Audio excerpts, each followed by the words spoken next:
Bienvenue, chers téléspectateurs, dans l'interview d'Africa 24. Nous recevons Victor Agbenienou, gérant de K-Technologies, une entreprise qui permet, entre autres, la distribution de services de téléphonie, Internet et images, sans avoir recours au câblage. Soyez le bienvenu. Merci. Alors, vous avez remarqué ces plaquettes posées devant vous. Vous devrez les lire et y réagir au fur et à mesure. Première plaquette, s'il vous plaît. Le PWCS est votre invention. En quoi consiste-t-elle? Une révolution.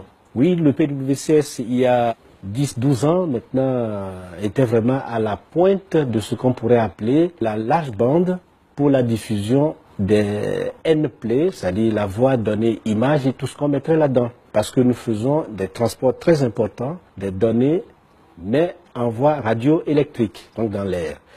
Ce qu'on a péniblement en train de faire avec les fibres optiques, par exemple, qui coûtent excessivement cher, surtout quand on arrive au niveau des derniers kilomètres, donc dans les agglomérations. Oui, elles sont en train d'être installées dans quasiment tous les pays africains, parce qu'on en a besoin. Voilà, mais quand on parle de la fibre optique, elle n'arrivera quasiment jamais à demeure pour chacun, parce que ça coûte tellement cher que même les pays développés ne pourront pas le faire. D'où cette technologie de radio avancée qui font que quand on arrive au bord de la ville, on aurait une solution par voie radioélectrique pour pouvoir faire la diffusion et la distribution du service sans avoir de différence entre ce que la fibre optique apporterait et que une radio très large bande apporterait. Alors ça, c'est purement de la théorie ou alors ça a été mis en pratique déjà? Ah non, on a la solution.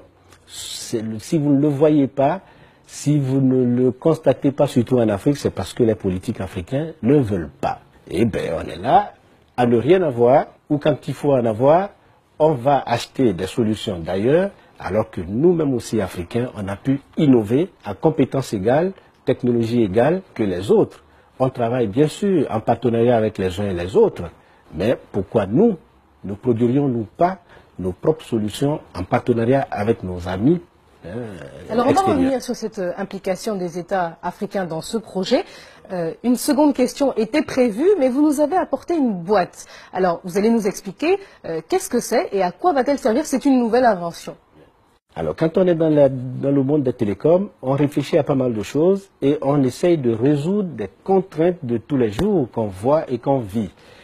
Cet équipement permet finalement, enfin, de libérer l'interprète qui était obligé d'être toujours à côté des deux protagonistes. Et quand vous voyez les conférences, c'est toujours, tout le temps, des installations quasiment de cabines imposantes pour pouvoir y loger les interprètes qui font du présentiel. Aujourd'hui, avec cet équipement, c'est une boîte qui permet d'interpréter à distance. Voilà, donc nous l'appelons le Virtual Interpret Kit. Donc c'est le kit virtuel pour l'interprétariat. L'interprète va être ici, dans votre salle ici, alors que la conférence se passe à Tokyo, à Washington ou un peu partout, et il interprète. Et comment il va pouvoir faire ça? Il mettrait, pour cet équipement, il rentre dans la salle de conférence par notre plateforme du PWCS, et puis... Donc pour utiliser cette boîte, il faut déjà avoir le PWCS. Que ce soit PWCS ou autre chose. Il est compatible avec tout ce qui est technologie télécom existant, que ce soit du filet, du sans-fil, du GSM, le satellite, il peut rentrer dans le réseau. Et nous, on le configure pour que l'interprète puisse avoir celui qui parle et celui à qui il veut parler.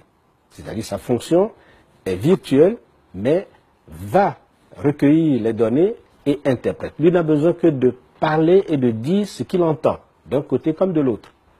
Et puis, c'est aussi simple que ça, mais on a mis des années parce que c'était très complexe, très compliqué à décoder. Et finalement, on a mis la main sur le secret. Vous y êtes parvenu, donc. Voilà, c'est ça. Pour une entreprise, éventuellement, qui voudrait acquérir cette boîte, combien devrait-elle dépenser? Alors, il faut dire que tout dépend du type d'équipement qu'il y a. Mais on peut dire qu'il y a les premiers prix peuvent être autour de 200 à 300 euros. Mais des professionnels peuvent venir demander des produits sophistiqués qui peuvent aller, ça n'a plus de prix, c'est en fonction de ce que la personne vient demander, ce qu'il y a comme caractéristique à intégrer. Et concernant le PWCS, est-ce que vous avez des ordres de prix à nous communiquer? Parce que Cela, a priori, remplacerait donc la fibre optique en Afrique si c'est mis en application.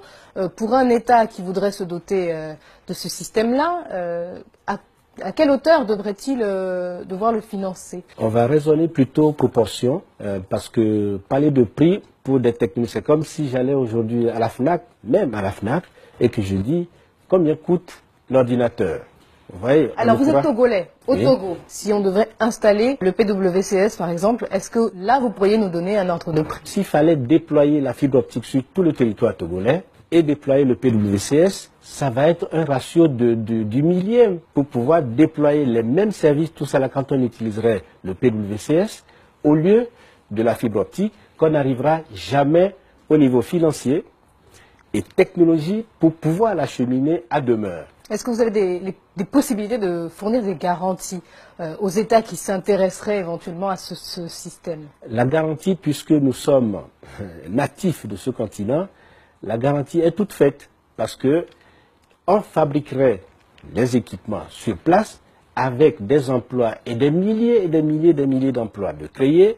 La maintenance, le support, c'est fait sur place, les équipements sont faits sur place, il n'y a pas meilleure garantie que ça. On ne demande de garantie que sur ce qu'on ne voit pas et ce qu'on ne maîtrise pas. C'est une technologie africaine et on a montré la preuve pour les quelques déploiements dont des États ont pris les risques, comme le Burkina Faso, qui a fait le premier pas de faire installer ce système à Ouagadougou. Vous avez à présent le choix entre deux questions. Alors, le développement de cette innovation, de cette invention est conditionné par l'obtention d'aides. De qui doivent-elles venir? Oui, et je ne dirais pas plutôt que ça a besoin d'aide. Les aides sont plutôt techniques pour partenaires techniques. Mais il y a besoin de compréhension et de volonté de vouloir créer de la richesse. Nous, on a besoin de gagner notre vie, mais les États ont besoin de créer des emplois, de créer de la richesse, de faire de la croissance. Et bien donc, c'est vraiment tellement complémentaire que qu'est-ce qu'il faut pour que le PWC puisse se développer? Il y a deux choses. La première, c'est la politique. La volonté politique doit être franche, de dire oui, on a une solution, nous vous mettons au défi. Si vous êtes capable de faire ce que vous dites que vous allez pouvoir faire, on vous donne la largeur de possibilités pour pouvoir venir nous montrer ce que vous êtes capable de faire.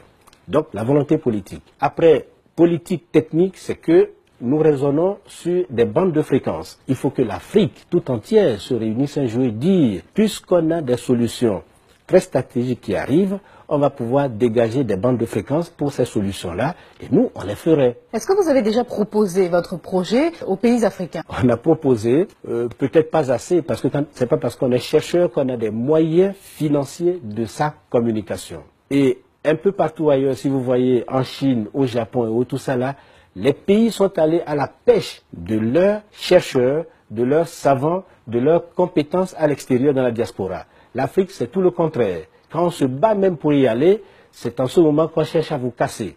Voilà le paradoxe africain. Ce n'est pas spécifique à l'Afrique. Est-ce que ce n'est pas lié à un problème de confiance aussi, qui serait alloué à certains occidentaux? C'est une question plutôt de complexe. Quel complexe? De dire qu'Africain, on ne peut jamais aussi bien faire que l'autre. Et vous êtes en train de dire non? Attendez, on a été sur les mêmes bancs, il va fabriquer des fusées qui s'envolent, j'aurais pu le faire aussi. On ne peut pas fabriquer une fusée quand on est dans la forêt. Et est-ce qu'il y a des pays où vous avez rencontré plus de difficultés que dans d'autres? Disons plutôt qu'on va féliciter ceux qui ont aidé à accompagner le processus Donc vous jusqu'ici. félicitez le Burkina Faso. Le Bénin, parce qu'il a été le pionnier, il a pris tous les risques sans jamais rien voir et savoir ce qui va advenir depuis les années 2000. Et le Burkina a parachevé le combat en acceptant avec tous les risques politiques, administratifs, techniques, de dire, de venir montrer ce qu'on peut faire. On doit remercier aussi l'ADA, l'Association pour le développement de l'éducation en Afrique, et la BAD, qui ont vraiment... La Banque africaine de développement. Voilà, c'est ça. Plaquette suivante. Europe, États-Unis. Alors, vous vous êtes vu proposer le rachat de votre brevet contre des sommes non négligeables, semble-t-il, il y a quelques années. Pourquoi avoir dit non? À l'époque, peut-être même encore aujourd'hui, parce que je ne sais pas pourquoi, je me dis que le combat que nous sommes en train de mener, c'est de permettre au continent africain de sortir de son retard, qui n'a été qu'un retard d'incompréhension, de complexe. Et donc, on peut le vaincre. L'argent que m'auront donné, par exemple, les Américains, je peux le retrouver sur mon continent.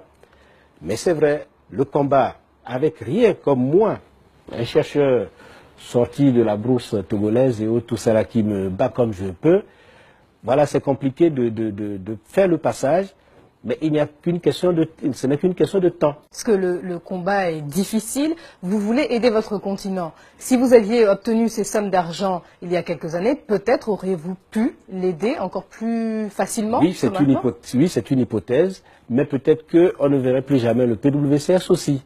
Parce que quand on achète un brevet ou une innovation de quelqu'un, on ne sait jamais si c'est pour de bonnes intentions ou de mauvaises intentions. La plupart du temps, on achète pour mettre dans les tiroirs pour qu'on n'en entende plus jamais parler. C'est ce que nos politiques ne comprennent pas. Donc, et c'est ce que vous refusez? Ah oui, j'ai fait ce que j'ai pu pour leur montrer qu'on peut faire malgré les difficultés. Voici la question joker d'une téléspectatrice d'Africa 24. Noura du Bénin vous demande comment bascule-t-on de vétérinaire, c'est votre formation, vous devez souvent l'entendre d'ailleurs, à chercheur et inventeur. Quelles sont vos qualifications, vous demande-t-elle aussi? Oui, c'est vrai que je suis titulaire d'un doctorat d'État en sciences vétérinaires et spécialiste en chirurgie cardiovasculaire. Ça, c'est ma formation de base. Et j'ai déposé plusieurs brevets dans le domaine. Mais ayant déposé des brevets très tôt, il me fallait gérer moi-même les aspects administratifs, managériels et techniques de mes brevets. Et dans mes brevets médicaux, il n'y a pas que l'aspect technique chirurgical, il y a aspect appareillage. Donc j'ai été obligé de faire une formation complémentaire. En tout cas, j'ai une triple formation. Mon métier de vétérinaire, mon métier de technique scientifique pour pouvoir concevoir et imaginer ce que je veux faire, et puis une formation managériale qui me permet de gérer mon brevet. Ces trois éléments étaient indispensables pour que j'ai une autonomie et pouvoir faire pendant 1 ou 2 ans au niveau de chaque projet, comment le conduire et n'avoir pas besoin de grand monde. Les premiers moyens sont toujours difficiles à trouver. Par exemple, ce prototype que vous voyez, il a fallu qu'entre nous, copains, amis, parce que j'ai pu mettre le truc au point, on a pu le réaliser dans nos labos, dans nos ateliers. Merci Victor Agbenienou, gérant de K Technologies. Merci à vous d'avoir accepté de répondre à ces questions. C'est moi qui vous remercie aussi. Merci. Et merci à tous les téléspectateurs d'Africa 24, la première chaîne d'information panafricaine.